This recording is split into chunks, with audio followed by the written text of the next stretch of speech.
Good morning बच्चों। आज अपन lesson number 13 से 13वां टॉपिक पढ़ेंगे। ठीक है, तो कल अपन पढ़ रहे थे दीप्तिकालिता के बारे में। ठीक है, तो आज अपन पढ़ेंगे दीप्तिकाल है उसकी क्रियाविधि के बारे में पढ़ेंगे। कल पढ़ा था हमने जो दीप्तिकाल है उसका वर्गीकरण भी किया था, तो उसको 3 भागों में बांटा था, एसडीपी, एलडीपी और एक था day neutral plant, DNP plant. ठीक है, 3 भागों में वर्गीकृत किया गया था। तो दीप्तिकालिता होती क्या है, किसे कहा जाता है दीप्तिकालिता? कि किसी पादप को निश्चित समय का प्रकाश दिया जाता है या निश्चित अवधि का प्रकाश दिया जाता है तो उसमें कौन सी क्रिया हो जाती है? पुष्पन की क्रिया। यह क्या कहलाता है? दीप्तिकालिता। ठीक है, तो आज यहाँ अपन पढ़ेंगे इसकी क्रियाविधि। तो इसकी क्रियाविधि के लिए क्या दिए गए हैं? सिद्धांत दिए गए हैं। क्रियाविधि के लिए क्या दिए गए हैं? सिद्धांत दिए गए हैं। उन सिद्धांत को 2 भागों में डिवाइड किया गया है। पहला सिद्धांत दिया गया है फ्लोरिजन, जिसको बोलते हैं चेलिया-खाल परिकल्पना भी बोलते हैं। फ्लोरिजन या चेलिया-खाल परिकल्पना कहते हैं। और दूसरा जो सिद्धांत है वो कौन सा है? फाइटोक्रोम सिद्धांत। कौन सा है? फाइटोक्रोम सिद्धांत। यानी 2 सिद्धांत दिए गए हैं, पहला है फ्लोरिजन, दूसरा है फाइटोक्रोम। दोनों के बारे में अपन यहाँ पढ़ेंगे। तो ये बड़ा क्वेश्चन बन सकता है, दीप्तिकालिता की क्रियाविधि को समझाइए। तो फ्लोरिजन है उसके बारे में पढ़ेंगे सबसे पहले। ठीक, तो फ्लोरिजन या जो चेलिया-खाल परिकल्पना है, इसमें क्या कहा गया कि दीप्तिकाल के समय यानी जो पुष्पन क्रिया होती है, जब निश्चित समय का प्रकाश दिया जाता है तो पुष्पन क्रिया होती है, तो उसे अपन क्या बोलते हैं? दीप्तिकाल। तो दीप्तिकाल के समय जब पादपों में पुष्प निर्मित होते हैं या पुष्प का निर्माण होता है तो उनमें एक विशेष हार्मोन बनता है। तो उनमें क्या बनता है? एक विशेष हार्मोन बनता है जिसे क्या कहा जाता है? फ्लोरिजन कहा जाता है। क्या कहा जाता है? फ्लोरिजन। इस कारण ही इसका नाम क्या रह गया? फ्लोरिजन परिकल्पना। तो जब दीप्तिकाल का समय होता है तो उस समय दीप्तिकाल का समय होगा, उस समय पुष्प निर्मित होंगे तो एक विशेष हार्मोन बनता है और उसे क्या कहते हैं? फ्लोरिजन कहते हैं। ये फ्लोरिजन कहाँ बनता है? पत्तियों में। यानी जब पुष्पन की क्रिया होती है तो पत्तियों में एक विशेष हार्मोन बनता है, उसको क्या कहा जाता है? फ्लोरिजन कहते हैं। तो फ्लोरिजन ध्यान में हो गया होगा कि दीप्तिकाल के समय पुष्प निर्मित होते हैं तो विशेष हार्मोन बनता है, उसे क्या कहते हैं? फ्लोरिजन कहते हैं। ठीक है, और फ्लोरिजन या चेलिया-खाल परिकल्पना के अंतर्गत इसके बारे में बताया गया है। ठीक है, अब बाद में ये कहा गया जो फ्लोरिजन है, फ्लोरिजन क्या है? बनने वाला विशेष हार्मोन। तो फ्लोरिजन है वो 2 यौगिकों का क्या होता है? सम्मिश्र होता है, यानी 2 यौगिकों से निर्मित होता है। उसमें पहला है जिब्रेलिन और दूसरा एंथ्रेसिस। ठीक है, तो देखिए जो फ्लोरिजन बना है, विशेष हार्मोन बना है, वो 2 यौगिकों के सम्मिश्रण से बना होता है, जिसमें क्या होता है? जिब्रेलिन होता है और क्या होता है? एंथ्रेसिस होता है। क्या होता है? जिब्रेलिन और एंथ्रेसिस। अब जिब्रेलिन होता है वो तो स्तंभ की वृद्धि के और परिवर्धन के लिए क्या करता है? प्रेरित करता है, जबकि जो एंथ्रेसिस बनता है वो पुष्पन को क्या करता है? प्रेरित करता है। तो यहाँ देखिए क्या है कि जो फ्लोरिजन बना पुष्प निर्मित के लिए वो 2 यौगिकों का सम्मिश्रण हो गया। पहला हो गया जिब्रेलिन, दूसरा हो गया एंथ्रेसिस। जिब्रेलिन तो क्या काम करता है? स्तंभ की वृद्धि और परिवर्धन करता है, जबकि एंथ्रेसिस क्या काम करता है? पुष्पन को प्रेरित करने का कार्य करता है। और दोनों की बात करें तो जिब्रेलिन तो किसके लिए महत्वपूर्ण होता है?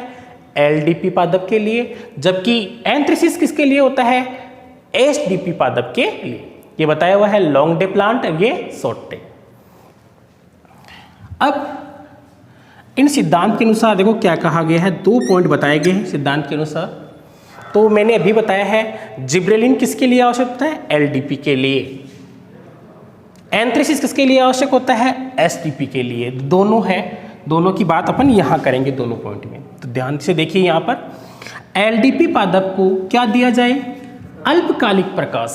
ठीक है, लॉन्ग डे प्लांट जिनको अत्यधिक या लंबे दिन या लंबे प्रकाश की आवश्यकता होती है, तो उनको यदि कौन सा दिया जाए? अल्पकालिक प्रकाश दिया जाता है, तो उसमें एंथ्रेसिस तो क्या बनता है? अधिक बनता है, और जिब्रेलिन की मात्रा क्या हो जाती है? कम। यहाँ देखिए आप एंथ्रेसिस अधिक और जिबरेलिन क्या हो जाता है, कम हो जाता है। परंतु जब इसी पादप को, कौन से पादप को, एलडीपी पादप को कौन सा प्रकाश दिया जाए, दीर्घकालिक प्रकाश दिया जाए, इसी पादप को कौन सा दिया जाए, दीर्घकालिक प्रकाश दिया जाए, यानी लंबे समय तक प्रकाश दिया जाए, तो इस जिबरेलिन की मात्रा में क्या हो जाती है, वृद्धि हो जाती है, और उस पादप में कौन सी क्रिया हो जाती है, पुष्पन की। दोबारा देखिए आप चित्र, एलडीपी लॉन्ग डे प्लांट, जो पीछे वाले टॉपिक बताया था मैंने, लॉन्ग डे प्लांट, ठीक है। लॉन्ग डे प्लांट को यदि अल्पकालिक प्रकाश दिया जाए, यानी कुछ समय का ही प्रकाश दिया जाए, तो उसमें क्या होगा, एंथ्रेसिस तो क्या हो जाएगा, अधिक, और जिबरेलिन की मात्रा क्या हो जाएगी, कम। परंतु इसी पादप को कौन सा प्रकाश दिया जाता है, दीर्घकालिक प्रकाश, यानी लंबे समय तक प्रकाश दिया जाएगा, तो जो जिबरेलिन में कमी थी उसमें क्या हो जाएगी, वृद्धि, और वृद्धि होने के पश्चात क्या हो जाएगा, पुष्पन हो जाता है। ये तो किसके लिए है, फर्स्ट एलडीपी पादप के लिए। अब दूसरा कौन सा था, एसडीपी। तो देखो यहाँ पर मैंने क्या लिखा था, जिबरेलिन की मात्रा किसके लिए आवश्यक है, एलडीपी के लिए। जिबरेलिन की मात्रा में वृद्धि होने पर कौन सी क्रिया होगी, पुष्पन की। कौन से प्लांट में, एलडीपी में। सेकंड है एसडीपी पादप। एसडीपी पादप है, शॉर्ट डे प्लांट है, इनको कम प्रकाश की आवश्यकता होती है, तो इनको कौन सा प्रकाश दिया जाता है, पहले दीर्घकालिक प्रकाश, यानी कम समय, जो प्लांट को कम प्रकाश चाहिए उसको अधिक समय तक प्रकाश दिया जाता है, तो इसका विपरीत हो जाता है। एंथ्रेसिस तो क्या हो जाएगा, कम, जिबरेलिन क्या हो जाएगा, अधिक, ठीक है। तो इस कंडीशन में अगर इसको वापस कौन सा दिया जाता है, अल्पकालिक प्रकाश दिया जाता है, यानी कम समय के लिए प्रकाश दिया जाता है, अल्पकालिक प्रकाश दिया जाता है, तो किसमें वृद्धि हो जाती है, एंथ्रेसिस में। और कौन सी क्रिया हो जाती है, पुष्पन की। अर्थात शॉर्ट डे प्लांट में एंथ्रेसिस की वृद्धि के कारण कौन सी क्रिया होती है, पुष्पन की। तो जो ऊपर भी देखो, एंथ्रेसिस के लिए कौन से प्लांट, एसडीपी प्लांट। तो एसडीपी प्लांट को यदि अल्पकालिक प्रकाश दिया जाता है तो एंथ्रेसिस में वृद्धि और कौन सी क्रिया हो जाती है, पुष्पन की क्रिया हो जाती है। नोट, ये सिद्धांत मान्य नहीं है, क्यों, क्योंकि एंथ्रेसिस को कभी भी पृथक्करण संभव नहीं है, यानी इसको इससे अलग नहीं किया जा सकता है, इस कारण इस सिद्धांत को मान्य नहीं किया गया है। तो पहला सिद्धांत पढ़ा है, दोबारा आपने देखें क्या पढ़ा है आपने अपने दीप्तिक काल की क्रियाविधि के लिए। दो सिद्धांत है, पहला है फ्लोरिजन जिसको चेलिया काल परिकल्पना भी कहते हैं, दूसरा है फाइटोक्रोम सिद्धांत। पहले सिद्धांत में अपन पढ़ा है फ्लोरिजन है, क्या होता है, तो दीप्तिक काल में विशेष हार्मोन बनेगा, उसे अपन क्या बोलते हैं, फ्लोरिजन, जो कहाँ बनता है, पत्तियों में बनता है, और दो यौगिकों के सम्मिश्रण से बनता है। पहला कौन सा है, जिब्रेलिन, दूसरा कौन सा है, एंथ्रेसिस। जिब्रेलिन क्या काम करता है, स्तंभ की वृद्धि और परिवर्धन, जबकि एंथ्रेसिस पुष्पन को प्रेरित करता है। ये एलडीपी प्लांट के लिए और ये एसडीपी प्लांट के लिए इंपॉर्टेंट है, महत्वपूर्ण है। एलडीपी पादप को अल्पकालिक प्रकाश दिया जाएगा तो एंथ्रेसिस अधिक, जिब्रेलिन कम, परंतु इसको दीर्घकालीन प्रकाश दे देंगे तो जिब्रेलिन में वृद्धि हो जाएगी और पुष्पन क्रिया हो जाती है। जबकि एसडीपी पादप है उसको दीर्घकालिक प्रकाश दिया जाता है तो एंथ्रेसिस में कमी, जिब्रेलिन में क्या हो जाएगी, अधिकता, तो फिर वापस अल्पकालिक प्रकाश देते हैं तो एंथ्रेसिस में वृद्धि और पुष्पन क्रिया हो जाती है। अब अपन पढ़ेंगे दूसरा सिद्धांत, फाइटोक्रोम सिद्धांत। हाँ, इसके बाद देखते हैं फाइटोक्रोम सिद्धांत, ठीक है। पहला हमने सिद्धांत पढ़ ही लिया, दूसरा कौन सा है, फाइटोक्रोम सिद्धांत। तो फाइटोक्रोम सिद्धांत है, फ्लोरिजन के बाद में फाइटोक्रोम सिद्धांत है। उसमें क्या है देखिए, इसको किसने दिया था, बॉर्थविक व हेंड्रिक्स नामक वैज्ञानिक ने दिया था। बॉर्थविक व हेंड्रिक्स नामक वैज्ञानिक ने दिया था। अब इस सिद्धांत के अनुसार क्या कहा गया, इस सिद्धांत के अनुसार ये कहा गया कि जब किसी पादप में एक विशेष प्रकाश ग्राही वर्णक पाया जाता है, पादप है उसकी पत्तियों में, यानी इसकी जो लीफ है उस लीफ में विशेष प्रकाश ग्राही वर्णक पाया जाता है, जिसे क्या कहते हैं, फाइटोक्रोम कहते हैं। वहां तो था एक विशेष फ्लोरिजन का निर्माण हुआ था, जबकि यहाँ एक पत्तियों में प्रकाशग्राही वर्णक होता है जिसका नाम क्या दिया है यहाँ पर, फाइटोक्रोम। दोनों में डिफरेंस हो गया, फ्लोरिजन में तो विशेष हार्मोन बना था उसका नाम था फ्लोरिजन, जबकि यहाँ पर पत्तियों में प्रकाशग्राही वर्णक पाया जाता है उसे क्या कहते हैं, फाइटोक्रोम कहते हैं, ठीक है। अब फाइटोक्रोम क्या होता है, फाइटोक्रोम चमकीला नीला या एक नील हरित प्रोटीन होता है, नील हरित प्रोटीन होता है जो दो अंतर परिवर्तनशील रूप में पाया जाता है। यानी आपस में इंटरचेंज हो जाता है, आपस में दोनों अंतर परिवर्तित हो जाते हैं। P730 अब ये दो रूपों में पाया जाएगा, उन दोनों के हैं। फर्स्ट है P730, P660। तो देखिए यहाँ पर अच्छी तरह देखना दोबारा कि विशेष वर्णक पाया गया, उसका नाम था फाइटोक्रोम। और फाइटोक्रोम है वो दो अंतर परिवर्तनशील रूप में पाया जाता है। फर्स्ट P730, सेकंड है P660। अब जो P730 है, ठीक है, वो PFR का पूरा नाम क्या होता है? फाइटोक्रोम फार रेड वर्णक, फाइटोक्रोम फार रेड वर्णक। जबकि PR का पूरा नाम होता है फाइटोक्रोम रेड। तो पहले अपन ये देखते हैं, दो अंतर परिवर्तनशील रूप में पाया जाता है, उसमें पहला है P730, दूसरा P660। ये दोनों अंतर परिवर्तनशील होते हैं, आपस में इंटरचेंज हो जाते हैं। P730 है वो PFR का मतलब फाइटोक्रोम फार रेड वर्णक है। वो किसका अवशोषण करता है? 730 नैनोमीटर प्रकाश, जिसको कौन सा प्रकाश कहते हैं? अवरक्त प्रकाश। PFR है फाइटोक्रोम फार रेड वर्णक है, जो क्या काम करेगा? 730 नैनोमीटर प्रकाश, 730 नैनोमीटर प्रकाश है, अर्थात अवरक्त प्रकाश को क्या करता है? ये अवशोषित करता है। जबकि P660 है वो PR का मतलब हो गया फाइटोक्रोम रेड, वो 660 नैनोमीटर प्रकाश का अवशोषण करता है। 660 नैनोमीटर प्रकाश का मतलब हो गया लाल विकिरणों को क्या करता है?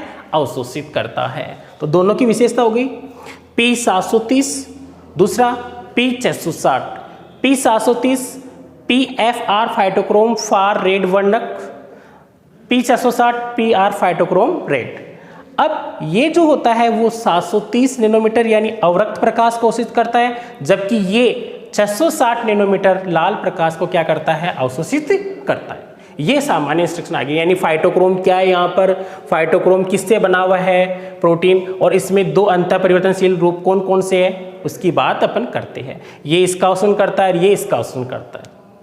अब देखिए यहाँ इस सिद्धांत में क्या कहा गया कि जब दिन का समय होता है, जब दिन का समय होता है तो PFR की मात्रा क्या होती है? अधिक होती है। इन दिन के समय में PFR की मात्रा क्या होती है? अधिक, जो क्या काम करेगा? LDP में पुष्पन को क्या करेगा? प्रेरित करेगा, ठीक है। और SDP में क्या करेगा? पुष्पन को अवरुद्ध करेगा।